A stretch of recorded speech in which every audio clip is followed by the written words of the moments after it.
Hindi lumalamig, no? Kasi pag dito mo hinalo ng hinalo yan, lalapnaw naman yan. Lahat ng available na toppings, binalagay na natin. Pinuno na. Kita mo yung plato natin, hindi magkasya sa normal na plato eh. Kumuha na mas malaki. May pork chop, may liempo, may chicharon, may utak, may bulaklak. First bite, thank you Lord! First bite sisig na talaga namang kanyaman! Kenny! Alright!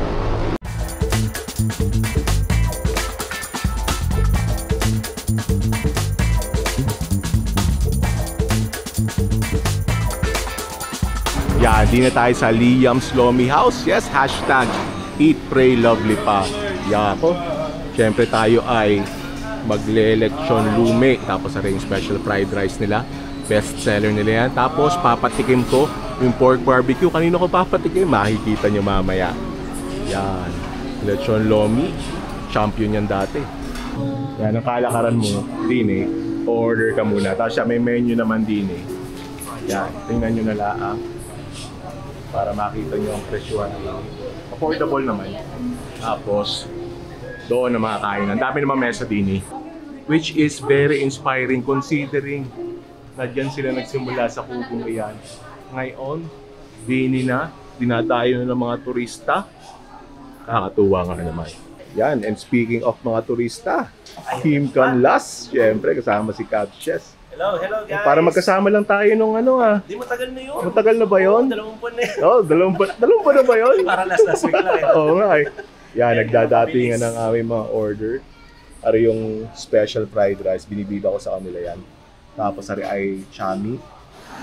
Dami na serving. Tapos ari yung paborito ni Aisha. Ari naman ang lagi niyang order dyan, yung chicken steak. Yan. Lomi. Special lomi, tsaka lomi. Kakainin mo siya dito mismo sa lipat. Yan, ina-explain ko kay Caps Jess. Kapag may mga turista na nagtatanong sa akin saan masarap maglumi, isa talaga tong Liam sa mga nire-recommend ako. Mainly because marami din silang mga dishes na sinoserve. Siyempre, hindi naman lahat ay mahilig sa lumi. Yung iba sa iba napapaibig, dito marami kang pagpipilian. Yun, masarapan si camera woman sa chami. Mahilig daw sa pancit yan eh. Tamis ang in-order mo, di ba? Masaming ibabaw yung tamis. Actually, bihira ako matikman ng chami dito. Lagi ako si Lomi dito eh. Pero alam ko kasi yung tami. Quezon, oo. Fried chopaw, fried chopaw, fried chopaw, fried chopaw. Chow, effective pala yung ginagawa nila na fried chopaw, fried chopaw. Napabili ka eh, no? Effective. Oh, yan, yung mga small businesses dyan, effective yung gayon, yung paulit-ulit na. Yun, yung fried chopaw doon. Paulit-ulit lang, fried chopaw. Yan, napabili tuloy si Chow. Matik yan, kailangan may plato yan. Naturuan na ako nito ni Jason dati. Yun, oo. Kailangan daw, ilalagay dito. Ililipat dito kasi dito, pwede mo naman kainin. Kaso mapapasok ka dyan. Hindi lumalamig, no? Kasi pag dito mo hinalo ng hinalo yan, lalapnaw naman yan. Kaya yan, mo muna dito. Saka ano kakainin ng sabaw, yung noodles. Tama, oo. Tataba. Yun. Ito, ganyan na muna, no? Mamaya na yung sahog. Op! Ang ritual. Alam natin to. May tinatawag dito si Jason eh. Yung unang subo eh. Yun. Tag ngayon, titikman mo muna ng walang sausawan para alam mo kung kailangan ano adjustment. Yan. Okay. First bite. Thank you, Lord. Malala talaga pag ganito kainit. Ayan. Authentic lomi siya in a way na kulang sa lasa talaga. Lalagyan mo talaga siya ng sausawan. Kaya pala. Pero nung kinain natin lomi dati, Oo. kahit Dimitri lang yun. Tama, oo. Tapos dito mo siya, hindi siya ganun kalapot din kumpara sa iba. Tama. Kaya yung mga turista, kaya nga, sabi ko nga kanina na parang entry level siya sa mga turista na gusto mag-try ng lomi. Pero tingnan mo yung ano, yung lapot na, yung thickness naman ng sauce, parang sticky oh. Ayan oh. Galing oh. Nakakapanlaway. Yan, unang part pa lang po ito ng aking pagkukroll. Muli, dito sa Batangas. Yun. Liam's Lomi House, number 1 muna sa ating listahan. Tanda-tanda ko pa yung food crawl natin dati. Kabusugan natin nun. So ano yun? Lomi din, pero sa looban. Oo, tama. Oo. Marami pa kami pupuntahan, patikim pa lang to. Literal na tinikman lang namin, tapos magkita-kita tayo sa susunod namin dito. Yun. Tara! In fairness, ganda ng fried siopaw nila, no? Yung ano, ibabaw sa ilalim. Ayun, Ibabaw. kuha kayo, baby. Actually, no, fried siopaw, no? Hindi, binilan lang ako ni Jopod Call. Ayun nga, sinong nabiktima talagang totoo? Sige. Ayunin mo muna yan.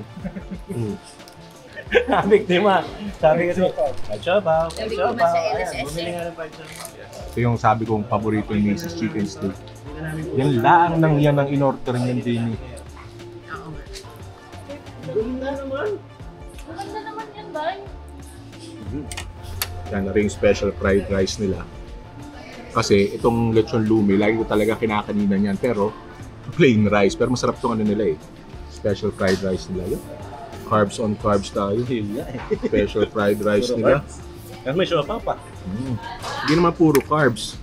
May lechong kawali, may protein and fat yan. Yun.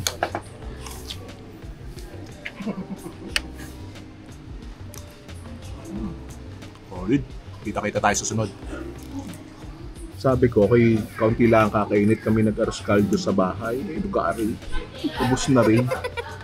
Anhin. May mga bisita tayo syempre. Sarap ng lomi pag bagong serve, no? Tama, oo. Ito na talaga. Kita-kita tayo sa next one.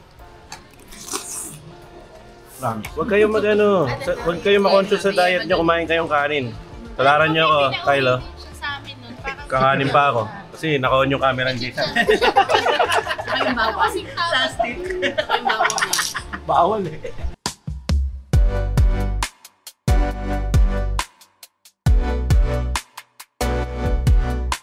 Yeah, medyo malayo ang biyahe namin. Kami magkakape muna. Ano yung nirecommend ako sa kanila ay Agata. Sa ating na natin kung sila ay maaaya natin mag-dessert din eh. Dessert? Dessert? Pasok tayo.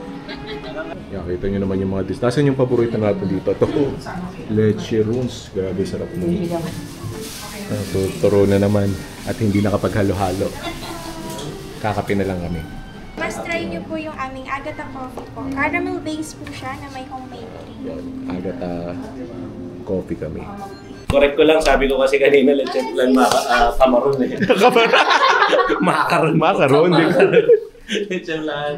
Kasi sabi ko sa inyo, leche rune. Kasi yung ilalim niyan, leche plan yan. Tapos makaron yung ibabaw. Makaron ha, hindi kamaron. Yan, first bite. Thank you, Lord. First bite, one bite. Itong tatlo, kay Mrs. yan. Kanina pa niya inuungot niya. Oh? Paano galitin si Mrs.? Yung kanyang tatlo, gawing dalawa. Ano na to sa? Ano yung kanilang signature coffee, yung Agata ko?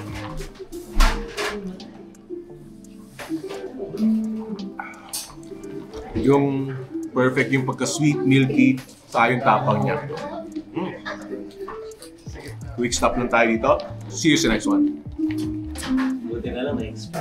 Ang pwesto nga pala ng Agata ay kataparan lang ng Liams yan. Yung tayo nag-booming kanina eh. Galing yata sa Agata to eh. Oo. Yan, siyempre, sama natin si Jason. Nakita kami sa CCTV. Yan. Ang sarap mo ito. May mga cookies tayo, cookies. Pansin ko lang ang dami nating sinisisi. Ngayon naman CCTV yung sinisisi natin. Ayaw pa nating aminin na, mali eh, no? ayaw pa nating aminin na gusto talaga natin to. Pero masarap din to, na-try ko na to. May mga cookies sila. Alright. Cheers. Cookies. Damay-damay na to. Hindi na masyadong mataon eh. Nakakatanda naman yung sinasabi mong yun, hindi masyadong matamis. Hindi na. Saka yung pagka-moist sa crab din yan. Sakto lang. Testion niya sa labas. Parang sarap agad sa May pagka-black coffee pa kayo ha? Nabaliwala rin eh. Nawala din. Ganun din. Excuse po, para sa inyo po lahat. Meron na naman. Pero para sa mga bisita natin. Suportado tayo mga sa Agata. Road to diet. Pero salamat po. We appreciate these gifts. Gifts, may S talaga eh, may S. These gifts. Oh, sans riba. Grabe. Food trip nyo mamaya sa Airbnb nyo. Kaso di pa kayo nakakabook ng Airbnb. Ay, reminder na mag-book na kayo. Kami po yung pag sumusugod, doon pala nag-book eh. Bilang alam natin kung paano yan.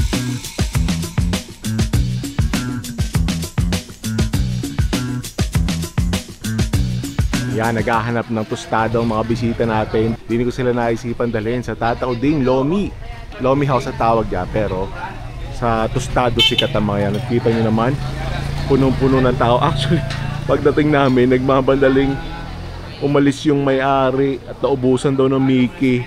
Bibili muna sa palengke. Worth the wait naman yan. At kita nyo naman, bahay na bahay, homing-homey, literal na bahay. Tapos di nila sa pinakagarahe nila. Yan, ano yung menu nila. Medyo marami kang pagpipilian. Pero di na tayo sa tostado. Tapos sa toppings na lang magkakatalo. Parang gusto nila yung pinaka-overload. Siguro lahat ng toppings papalagay natin.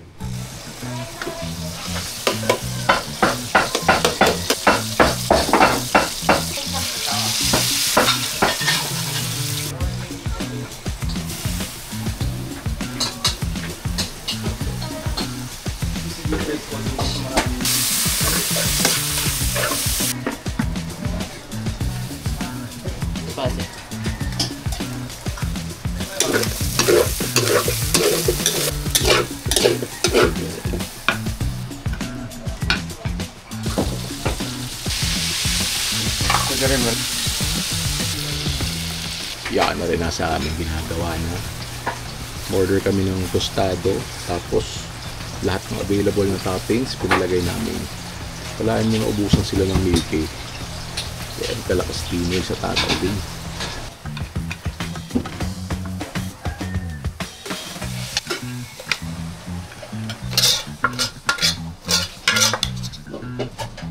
Ayan mga kabs, syempre may sausawan, turo sa atin ni Jason sa local dito. Tsaka may special appearance ulit na guest. Yun. Surprise! Gaboom! Surprise! Para ibang ano yun. Ciao Food Crawl. Ciao Food Sa food Crawl. review sa Batangas. Ayan. Order tayo dito, Jason, ng ano? Ito na yung tostado na lahat ng available na toppings pinalagay na natin. Pinuno na. Kita mo yung plato natin, hindi magkasya sa normal na plato eh. Parang may Kumuha na mas malaki. May pork chop, may liempo, may chicharon, may utak, may bulaklak. Ano tong sabaw na ano? Giniling. Ito sausawa to. Asuka. Para sa chichabu yan. Ayan. Yun. Amoy medyo maanghang. Tostado. Nahatiin ka nito, Chow. Di ba? Ngayon pa rin. Ayan. Ang natikman ko yung medyo dark na pista. Oo, yun. Eh naman yun, may caramel din yun, pero mas marami lang yung nilalagay. Dito sa Tata Uding, hindi nila masyadong pinapaypin. First bite. Thank you, Lord. Iba nga to. Ba no? Hindi siya galing katamis na. Tsaka, lasa mo pa yung pagkagisado eh. Oh, yun. Oo. Parang sarap magkanin dito ah. So, dami tayo nakainan eh. Chichabu. Isaw-sawa yung chichabu. Mahal natin. Tapos kita mo may giniling din siya eh. No? Daming ganap no? Ang daming nangyayari. Tapos May ito pork lang, chop na. yun. May lechong kawali pa. Chow, mahilig daw sa ano yung ganito sa usawan. Yung mga ganito. Mahilig siya sa mga ganito eh. Hili. Oo. Pili. Uy, dito ka dyan. Solid yan, nagkulis sila eh. Interview mo kanina si Tata Uding ano? Ano yung pinakamaganda niyang sinabi kanina? Yun. Pagana pa. Ang pagana sa kwento. Ayun, tatayo din. Anong pinakamaganda niyang... Ano, sabi ni Tata din kasi nga, ano, wala naman daw silang trabaho, kaya ito, pinagbuti talaga nila yung pagbuti. Tama. Kumbaga ano, no? Everything to lose eh, no? Tama. Oo nga. Sa bahay lang talaga. Ganda motivation yun. Sa garahe yung dine-in. Tapos sa mismo kusina nila yung kitchen ng pinaka-resto. Kasi sila, pamilya, tulungan. Oo. Nga, minsan nagluluto. Ano to eh, literal na hole in the wall. Hindi ito makikita ng dayo. Kailangan meron mga kasamang lokal. Yun. Para tayo overload yung mga pagkain natin ngayon. Dahil naka-J sa... Sabi na okay daw pag makasamahin niya mga... Naging boy overload tuloy ako. May overload eh, no? Bunga ng sariling menu. Tingnan natin lahat ng camera kung sino nagsabi ng ano, na mag-overload. So, order tayo ng pansit, tapos pinagpatong-patong natin. Parang ganda. Overload. Yan po ay pakanapo ni Jason Recinto. Ganda dami ka na. Pakilasa ko, ikaw ang lalabas na nagsabi na. Pero kasi hindi, busog-busog na dito. Tignan naman tayo. Tuloy-tuloy lang, parang nanonood lang na CCTV. Tama. Anong format? Format. Kain lang na kain, kwentuhan. Yung mga kain dito kung paano ako makain sa buhay. Yan, tulad niya, si Chow. Ganyan po talaga yan, mahilig sa dili. May pupunta pa tayo mamaya. Lahat na ako ng tubig eh. Kwentuhan muna kami dito. May tubig tayo. Kakain na. See you sa next one. Ito.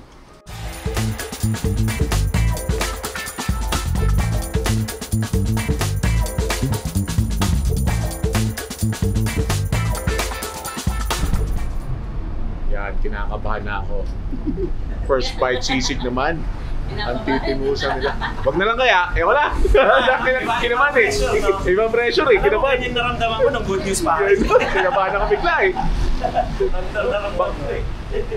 Bukod nga pala sa first bite sisig, meron din kaming first bite rice leaves. Yan. Papatingin din natin sa kanila yan. First bite. Thank you, Lord! First bite sisig na talaga namang yaman. Kenny! Ito na nga ang first bite sisig dito sa Liwa. Kaya Jason Receive. Yun. Salamat sa pagbisita. Talaga ako'y kinakabahan. Kabado 20. Kaya mo lang na-realize na ganito pala ang pakiramdam kapag binablog ka ng kapwa mo vlogger doon sa negosyo meron ka. Oo, gano'n. Pero maganda naman sa ating mga food vloggers. Support tayo sa mga negosyo.